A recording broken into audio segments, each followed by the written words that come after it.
Hello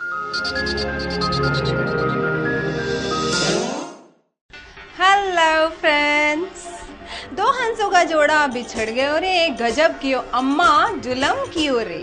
serial प्रतिज्ञा में जब से प्रतिज्ञा ने अम्मा जी के अगेंस्ट जाने की है ठानी, तब से अम्मा जी ने भी हार कहाँ है मानी। उन्होंने अपनी नेगेटिव छवि को दर्शाते हुए प्रतिज्ञा पर इतने सारे जुल्म करने शुरू कर दिए कि बेचारी प्रतिज्ञा और कृष्णा दोनों आपस में जुदा हो गए। अब बेचारे इस जुदाई का दर्द सह नहीं पा रहे थे, जुदाई की आग में जल रहे थे। आग में घी का काम करने के लिए सज्जन सिंह जी आ गए। उन्होंने भी अपने खलनायक की छवि को दर्शाते हुए, आग में घी का काम करते हुए उनके साथ कृष्णा के साथ जोर जबरदस्ती शुरू की शादी करने की। वो कृष्णा के पीछे हाथ धो के पड़ गए कि भाई तुम अब शादी कर लो।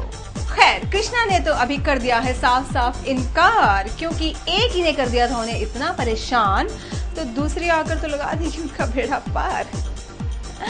खैर, अब सज्जन सिंह जी क्योंकि डिसाइड कर चुके हैं कि कृष्णा की शादी होगी, तो इसी सिलसिले में वो एक गांव की ट्रिप पर जाते हैं, जहां शायद उन्हें अपने किसी किसान से कुछ पुराने ड्यूज लेने थे। लेकिन बेचारा किसान क्योंकि गरीब था, इसलिए वो ड्यूज नहीं दे पाता, और किसान की थी दो सुंदर सी बेटियां। तो सज्जन सिंह को मिल गया मौका। उन्होंने कहा कि भाई तुम पैसे नहीं दे सकते तो कोई बात नहीं, उसके बदले में मैं तुम्हारी बेटी को ले जाऊंगा। तो अब उस किसान की नाजुक सी बेटी, जिसका नाम है गंगा, सज्जन सिंह के साथ सज्जन निवास पर आ जाएगी। हाय रे ये बेबसी। अब सज्जन सिंह जी गंगा की शादी ऑब्वियसली कृष्णा के साथ कराने में जुट जाएंगे। और ये सीरियल्स और इनकी ये बोरिंग कहानियां, यानी कि फिर से कहानी वही पुरानी, एक था राजा एक थी रानी और बीच में आगे एक और मर जानी। अब सुनिए पवित्र रिश्ता का किस्सा।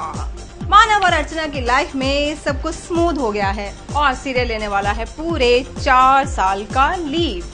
और इन 4 सालों में अब मानव गरीब नहीं रह जाएगा, वो बन जाएगा एक रिच बिजनेसमैन। और वैशाली और वर्षा भी आपको बच्चों के साथ खेलती नजर आएंगी। और क्योंकि अब अर्चना की लाइफ में शायद कुछ करने के लिए रहेगा नहीं, तो इसलिए उसकी परेशानी खड़ी करने के लिए अब कुछ कहानी में नया ट्विस्ट आएगा, है ना। क्योंकि मानव अब है अमीर और उसके पास है ढेर सारा पैसा, रुपया, बंगला और गाड़ी, इसलिए लड़कियां तब दौड़ेंगी ना उसके अगाड़ी और पिछाड़ी। इसलिए मानव की लाइफ में आ रही है एक और हसीना, जिसका नाम है मानसी। वैसे ये आकर वाकई अर्चना की जिंदगी में कुछ ना कुछ बवाल में जाएगी। ओह गॉड, मैंने सुना था कि भगवान श्री कृष्ण ने गीता में कहा है कि जब जब धरती पर पाप बढ़ते हैं तब तब मैं जन्म लूंगा और इस पाप का नाश करूंगा। वैसे ही माय डियर, इन बोरिंग सीरियल्स की बोरिंग कहानियों से बचाने के लिए हमें एक राइटर चाहिए। वो कब जन्म लेगा? Oh God, please save us. Thank God you are watching Ruby uncensored. Lucky you are.